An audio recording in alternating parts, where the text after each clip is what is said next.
I'm Jonathan Edwards, and in this and the next episode in our series, we travel with Captain Dave and his crew member in training, Mark, as they cruise from Seattle, Washington to explore the beautiful San Juan Islands and Victoria, British Columbia on a 54-foot trawler.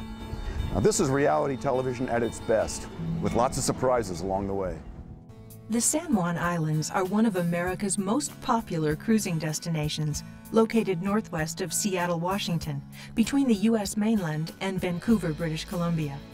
This single-screw, full-displacement trawler carries about 1,000 gallons of diesel fuel, making it suitable for long-range cruising. The city of Seattle, founded in 1869, is located on Puget Sound. A major port for trans-Pacific and European trade, Seattle is the 6th largest container port in the United States and one of the top 40 in the world. This monorail was built for the 1962 World's Fair, but is still in operation today, taking passengers on a 2-minute ride through downtown to Seattle Center and the city's best-known landmark, the Space Needle.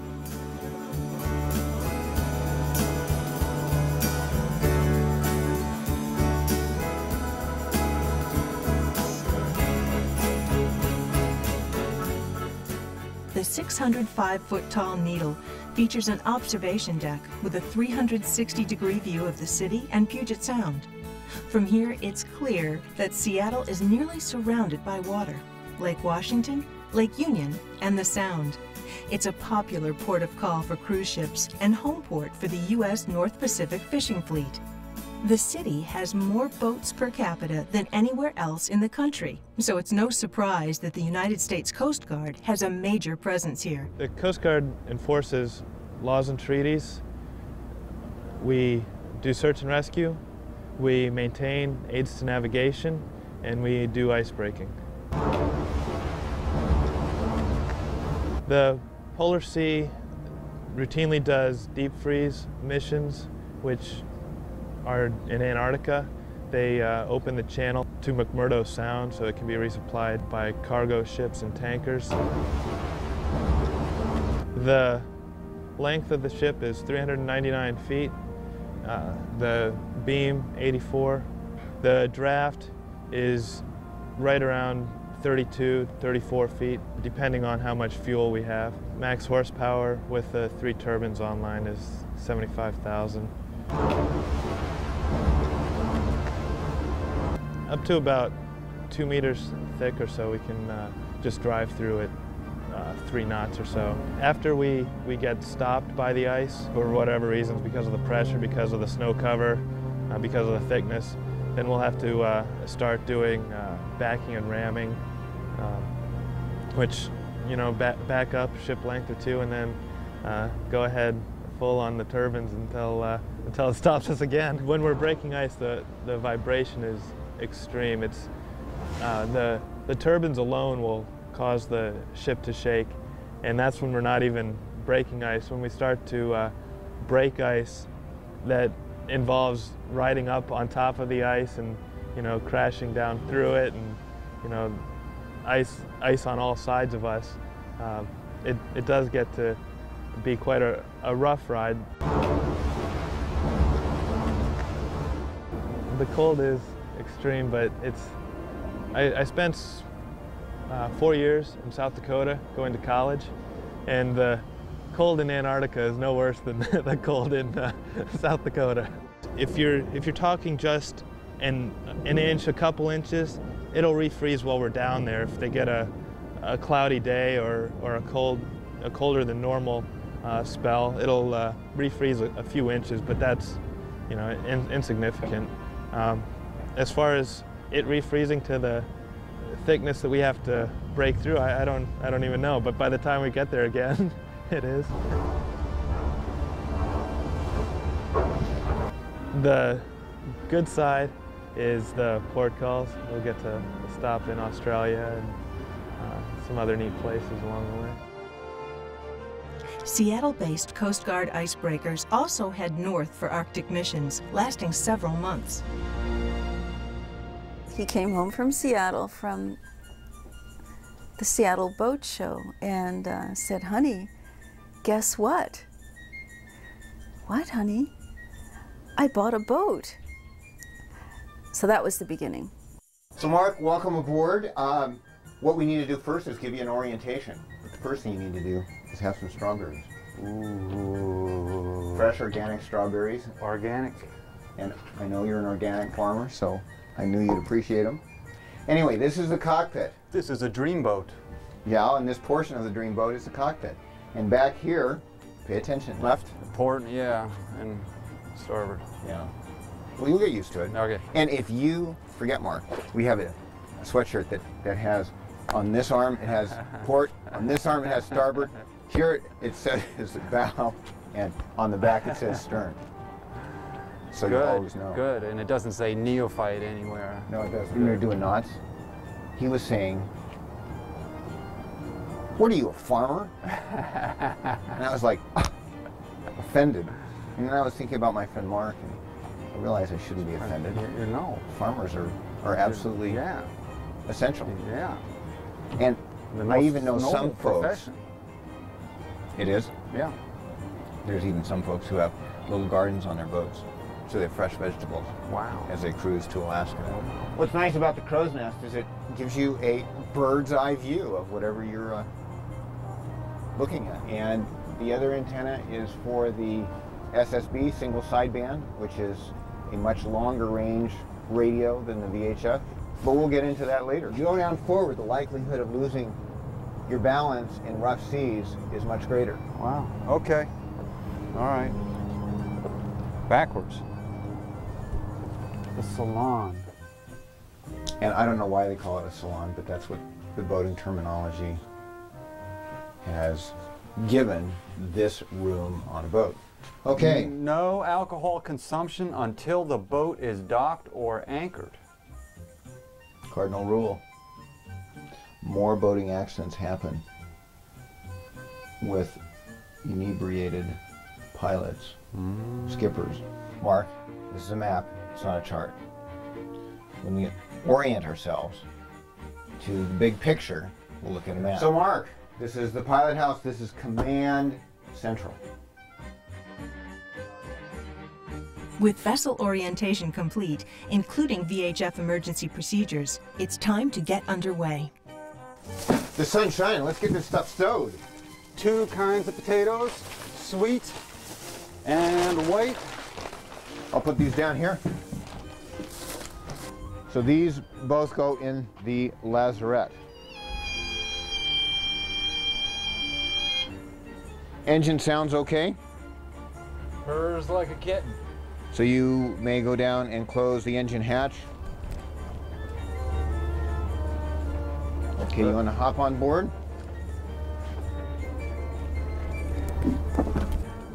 So Mark, what we're doing here is we're moving the boat out against the wind, which is somewhat difficult. So I'll take the bow, use the bow thruster, push the bow out, and then I'll kick the stern to starboard. While every cruise is carefully planned, changes are common due to weather and sea conditions, a desire to linger in a particular port, or rarely because of mechanical problems.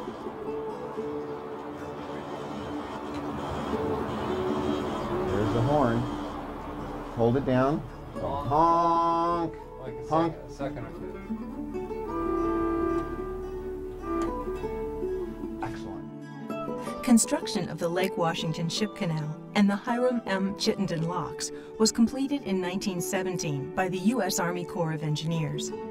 All right, Mark, this is called the Washington Ship Canal.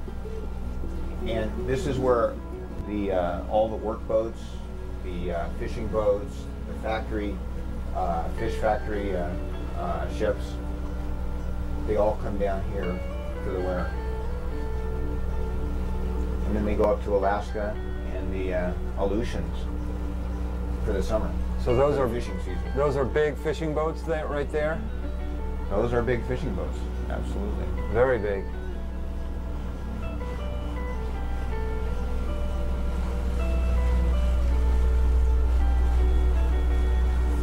They go all the way to Alaska. Yep. And there's the clearance stated 44, so only 4 feet to spare. And there's nothing like eating a wonderful apple as you wait for your turn to go through the locks. Plus, I've never seen one of the Alaska State ferries come through a lock. I've never seen a boat that big come through the lock. Very interesting. The Chittenden Locks, also known as Ballard Locks, are two side-by-side locks, one large and one small.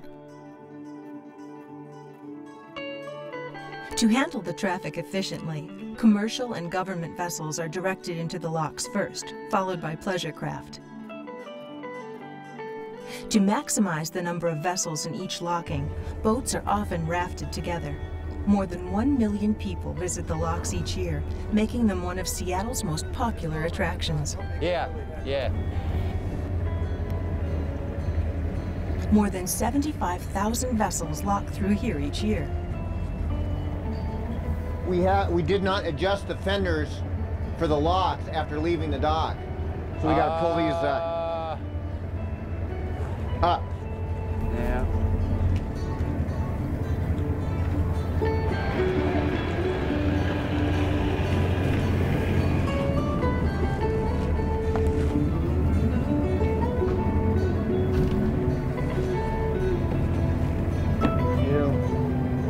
Does the bell mean the water's dropping? The water is dropping. Well, the lock is here to allow boats to traffic from the higher elevation of the freshwater Lake Union and Lake Washington to the lower elevation saltwater and Puget Sound. If they were not here, all the water in Lake Union and Lake Washington would be drained out. Clean as a whistle. Then you hang them out to dry. Situated between the Cascade and Olympic Mountains, Puget Sound is home to 3.8 million people, about 2/3 of the state's population. The Sound is an estuary, a semi-enclosed glacial fjord with an average depth of 450 feet. Just north of Seattle, the Sound reaches its maximum depth of 930 feet. The water is cold all year round, typically between 45 and 55 degrees Fahrenheit. Salt water from the Pacific Ocean mixes with fresh water from the more than 10,000 streams and rivers that drain into it. You know, Mark, I think we need to change course. I think we need to do something entirely different. And let me tell you why. If we continue on the course that we're headed right now, it's going to be 8:30, 9 o'clock at night before we get to our destination. And that's just too late. I mean, it really stretches out the day and doesn't make for enjoyment.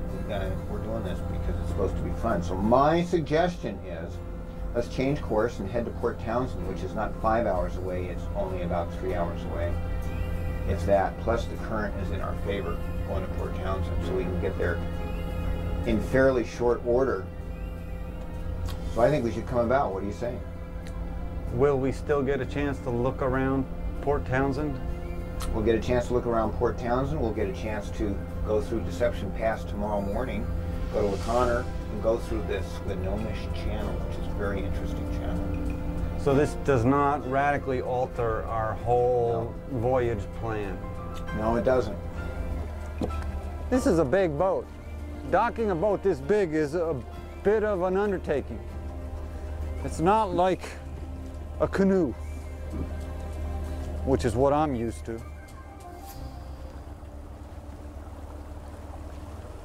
Since it was settled in 1851, Port Townsend has earned its reputation as a good, safe harbor on the Olympic Peninsula.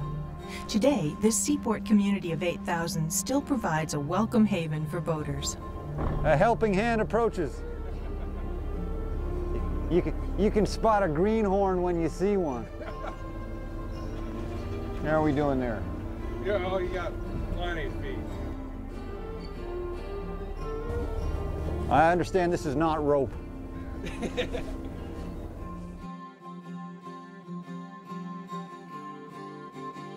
There's a great little restaurant right here, and we can sit in the window and overlook the boat. Port Townsend, here I come. Sounds good. And check this out. What? Oh, some blue sky. Blue sky. the rain shadow of the Olympic Mountains. Storms coming over the Olympic Mountains lose their moisture, and in the lee of the mountains, there is significantly less rainfall. That's here. Now, have you eaten here before? I have. It's a really cool place. And you know, I like it best because we can watch the boat. Ooh. And we can see people walk along and compliment it, which I love. Okay, I know what I want. I'm starting to squirm under the... I'm going to read the paper here. Leadership of the vessel. I'm not paranoid. With some currents and a little bit of swirling waves. Look, I haven't run Deception Pass before, and I want to run it as close to slack tide as possible. It's very important to me. Once I get a little more comfortable, I might go to willing to try it at 2 knots. Jamie, have you seen that beautiful boat? I have, actually. I tried to get him to take me on it. Dave, this is catnip. It was a garnish on my plate. It's catnip. By the late 1800s, Port Townsend was a thriving seaport, nicknamed the City of Dreams, because its residents believed it would become the largest harbor on the West Coast.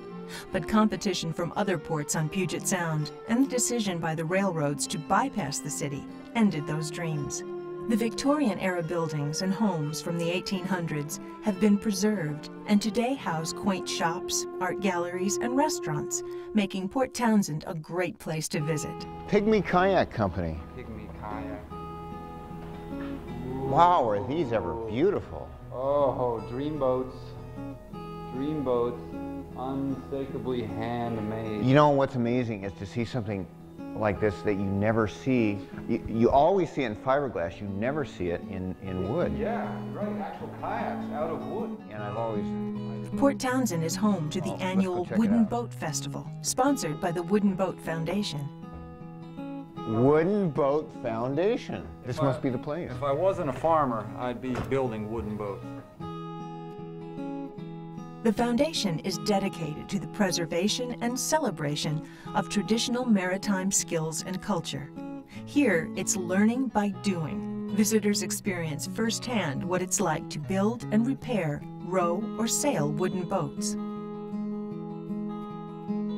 We're a company of sailmakers who's been building offshore cruising sails for voyaging sailors and cruisers of all types, and for classic wooden boats for the last 24 years. We've been part of Port Townsend's waterfront proudly and enjoying ourselves here in this beautiful location, and we're thrilled to be able to do this kind of work. They're built a little differently than production lofts. There's a lot of attention to detail, both in the machine work that we do, extra layers of fabric, and in the handwork as well, where we sit down on the bench and by hand attach the hardware that will then in turn attach the sails to the rig. By doing this, we make our sailors more self-sufficient so that they can do their sailing far away without concern about having help and be able to fix their own sails, because what we've done by hand, they can turn around and do by hand at sea. From Port Townsend, Captain Dave plotted a northeast course to LaConner, a town of 750 on the mainland of Washington State, rated by USA Today as one of the best getaways in the United States. In 1869, John Conner purchased a Swinomish trading post and renamed it LaConner. Located 60 miles north of Seattle and 60 miles south of Vancouver, LaConner is considered a gateway to the San Juan Islands. Hey, you know what, Mark, would be fun? Going through here up on the crow's nest.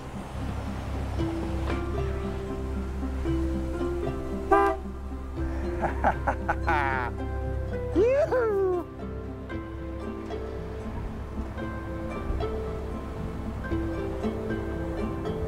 Boy, this is just placid. Placid, spectacular. Hey, Mark, 118 feet, and look how close we are to the shore. Wow. Deep cleft. Yes.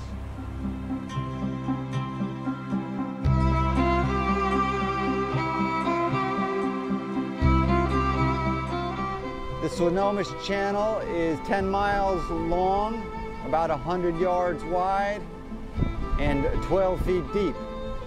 It leads up to the town of LaConner. our next port of call.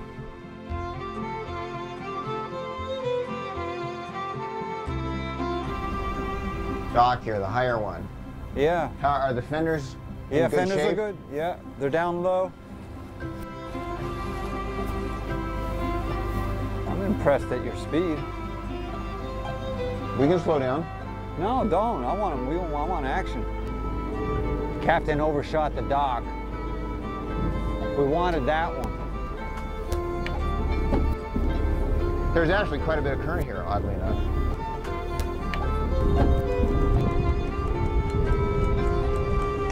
Whoa. Mark.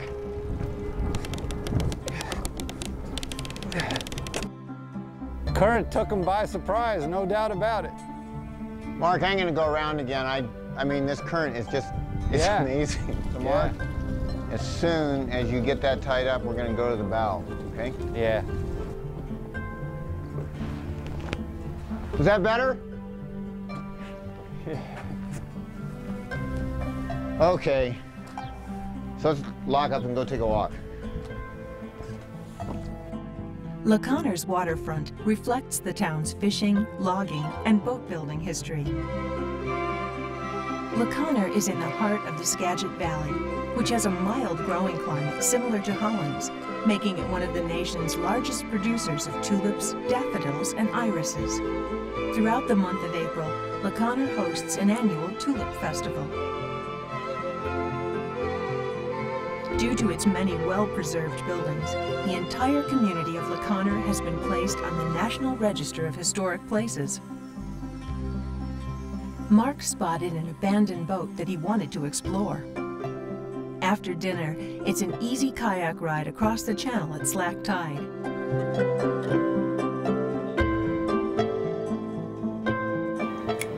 With the crew at liberty, the captain has a peaceful opportunity to plot the course for the next day, check onboard mechanical systems, continue the never-ending process of cleaning and stowing, and to wrap up the day's log, noting the problems experienced while docking for future reference.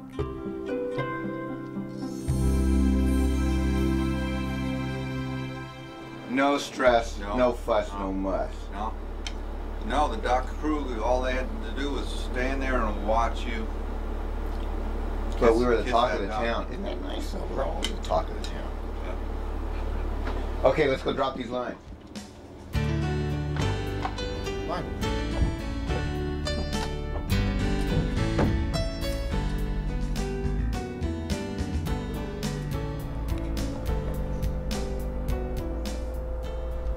Look at it. Isn't this gorgeous? Just cruising along. This is a beautiful morning.